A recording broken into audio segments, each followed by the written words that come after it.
ৰতিয়াদহৰ ঐতিহাসিক Shri Shri ৰাজাকালী থামৰ boundary wall আৰু শ্ৰী শ্ৰী পাগলা থামৰ মন্দিৰ পথৰ নৱীকৰণ কামৰ শুভ উদ্বোধন কমতাপুৰ ছাত্ৰক্ষেত্ৰ পৰিষদৰ ভূমি সংৰক্ষণ বিভাগৰ পাৰিষদ মাননীয় শ্ৰীযুত অতুল চন্দ্ৰ ৰায়ৰ আবণ্টিত পুঁজিৰ পৰা পশ্চিম ৰতিয়াদহ তৃতীয় খণ্ডগাঁৱৰ ঐতিহাসিক শ্ৰী শ্ৰী ৰাজাকালী থামত মন্দিৰৰ ৫ লাখ টকাৰ আবণ্টনেৰে বাউণ্ডাৰী ৱালৰ কামৰ আধাৰশিলাৰ শুভ উদ্বোধন কৰে। আনহাতে ৰাখালপাত পশ্চিম কানুৰী তৃতীয় খণ্ডগাঁৱৰ আন্তঃৰাষ্ট্ৰীয় ঘাইপথৰ পৰা শ্ৰী শ্ৰী পাগলাধাম মন্দিৰলৈ যোৱাৰ পথৰ ৫ লাখ টকাৰ আবণ্টনেৰে চেণ্ট আৰু গ্ৰাভেলিং ৰাস্তাৰ কামৰ আধাৰশিলা স্থাপন কৰি শুভাৰম্ভ কৰে। উল্লেখ্য যে ঐতিহাসিক শ্ৰী শ্ৰী ৰাজাকালী থামৰ মন্দিৰখনৰ বহু দিনৰ পৰা জৰাজীৰ্ণ হৈ আছিল, যাৰ বাবে ফলত বহু দূৰ দূৰণিৰ পৰা অহা ভক্তসকলৰ দুৰ্ভোগ ভুগিবলগীয়া হৈছিল। কমতাপুৰৰ ছাত্ৰক্ষেত্ৰ পৰিষদৰ ভূমি সংৰক্ষণ বিভাগৰ পাৰিষদ মাননীয় শ্ৰীযুত অতুল চন্দ্ৰ ৰায়ৰ এনে পদক্ষেপক সকলোৱে আনন্দিত হোৱাৰ লগতে ৰতিয়াদহ বাসিন্দাসকলে ধন্যবাদ জনায়।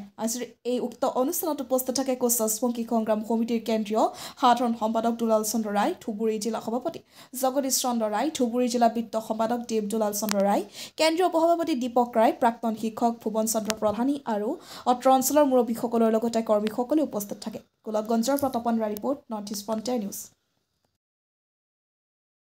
পলমকে হ'লেও ৰতিয়াদহ অঞ্চলৰ বাসী ৰাইজ তথা কমতাপুৰবাসী ৰাইজ অসমবাসী ৰাইজক নতুন বছৰৰ শুভেচ্ছা জ্ঞাপন কৰিছোঁ।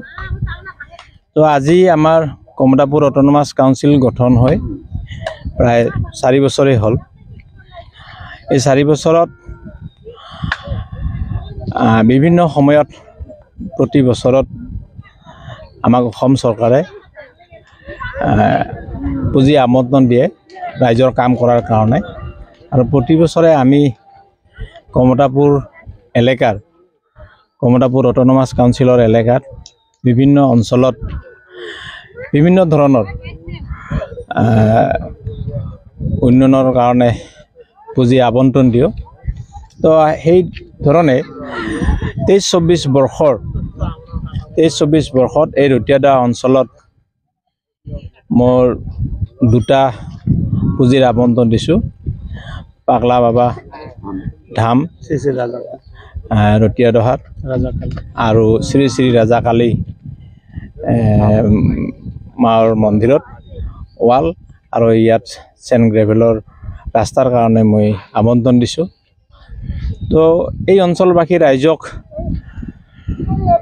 মোৰ সদায় এটা আন্তৰিক ভাৱ আছে আৰু মোৰ প্ৰতিও তেওঁলোকৰ এটা আন্তৰিকতা ভাৱ আছে, আৰু আগন্তুক দিনত কমতাপুৰ অট'নমাছ কাউন্সিলত এই অঞ্চলৰ সহায় সহযোগিতা পাম বুলি আশাবাদী, আৰু ভৱিষ্যতে যাতে আৰু ভালকৈ কাম কৰিব পাৰোঁ কমতাপুৰ অট'নমাছ কাউন্সিলৰ ফালৰ পৰা সকলো ক্ষেত্ৰতে এই অঞ্চলৰ সহায় সহযোগিতা বিচাৰিছোঁ। সাহিত্য পৰিষদৰ পাৰিষদ মাননীয় অতুল চন্দ্ৰ ৰায়ক আমি ৰতিয়াদহবাসী আৰু কানুৰীবাসীৰ হৈ তেখেতক শুভেচ্ছা জ্ঞাপন কৰিছোঁ আৰু তেখেতৰ কৃতজ্ঞতা আমি জ্ঞাপন কৰিছোঁ। তেখেতে ৰাজাকালী ধাম আৰু বাউণ্ডাৰী ৱাল 5 লাখ টকাৰ আবণ্টন দিছে, আৰু আজি ইয়াত যে পাগলাৰ ধামত যিটো লিং ৰোড সেইটো যে 5 লাখ টকাৰ আবণ্টন দিছে, তাৰ কাৰণে কানুৰীবাসী আৰু ৰতিয়াদহবাসীৰ হৈ তেখেতক আমি শ্ৰদ্ধা জ্ঞাপন কৰিছোঁ। আমি জানো অতুল চন্দ্ৰ ৰায়ে পাৰিষদজন যিজন কমতাপুৰ সাহিত্য পৰিষদ গঠন হোৱাৰে পৰা যি ধৰণে ধুবুৰী জিলাত তেখেত বঙাইগাঁৱৰ মানুহ, কিন্তু ধুবুৰী জিলাত বিশেষকৈ গোলগঞ্জত যিখিনি আবণ্টন দি আছে বছৰে বছৰে, অনাগত দিনত তেখেতসকলৰ যদি অসম চৰকাৰে যদি আবণ্টনটো বেছিকৈ দিব লাগে আৰু তেখেতসকলেও জাতি ধৰ্ম বৰ্ণ নিৰ্বিশেষে যেনেদৰে কাম কৰি আছে, তেখেতসকলৰ আমি বিভিন্ন জাতি জনগোষ্ঠীৰ মানুহে অতুল চন্দ্ৰ ৰায়ক লৈ মানে কৃতজ্ঞতা স্বীকাৰ কৰিছে।